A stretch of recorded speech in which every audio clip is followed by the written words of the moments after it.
সবুজ ধান খেতে হঠাৎই ভেসে আসে বাঁশির সুর। সেই সুর শুনেই ছুটে চলে শ্রমিকদের একটি দল। হাতে দড়ি নিয়ে তারা দৌড়াতে থাকে জমির এক প্রান্ত থেকে অন্য প্রান্তে।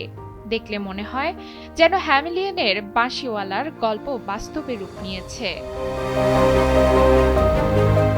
কিন্তু না, এটি কোনো গল্প নয়, এ এক বাস্তব ও বৈজ্ঞানিক কৌশল।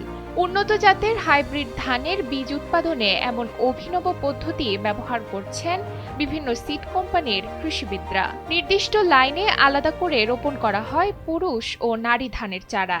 যত্ন, পরিচর্যা আর সঠিক সময়ে সার ও কীটনাশক প্রয়োগে ধান গাছ ধীরে ধীরে বেড়ে ওঠে।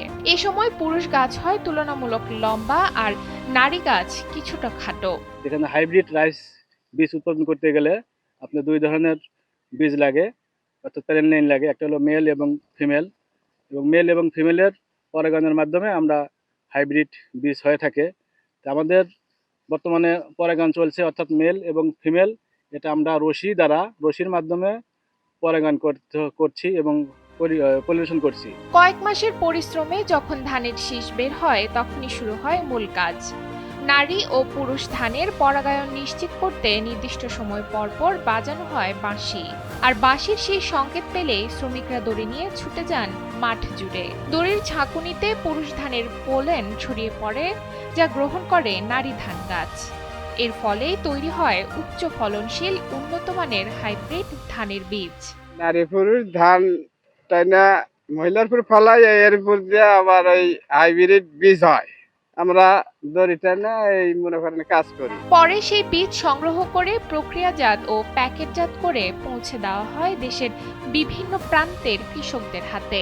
দায়িত্বপ্রাপ্ত কৃষিবিদ জানান, এই বীজ থেকে প্রতি বিঘা জমিতে ৩০ থেকে ৩৩ মণ পর্যন্ত ধান উৎপাদন সম্ভব। আমাদের হাইব্রিড ধান উৎপাদন করার উদ্দেশ্য হলো যে আমাদের দেশের খাদ্যের যাতে ঘাটতি না হয়, অর্থাৎ উৎপাদন বাড়ানো। এই হাইব্রিড ধান আমরা যে উৎপাদন করছি, উৎপাদন করার ফলে এরা যখন বীজ হিসেবে মার্কেটে চলে যায়, তখন দেখা যাচ্ছে যে আমার ১ বিঘা জমিতে, অর্থাৎ ৩৩ শতক জমিতে ৩০ মণ ৩৫ মণ করে ধান হয়। ব্যতিক্রমী ও চমৎকার এ দৃশ্যটি দেখা যায় সিরাজগঞ্জের তাড়াশ উপজেলার বিভিন্ন মাঠে। গ্রামের মাঠে বাঁশির এই সুরেই জানিয়ে দিচ্ছে নতুন কৌশলে এগিয়ে যাচ্ছে বাংলাদেশের কৃষি।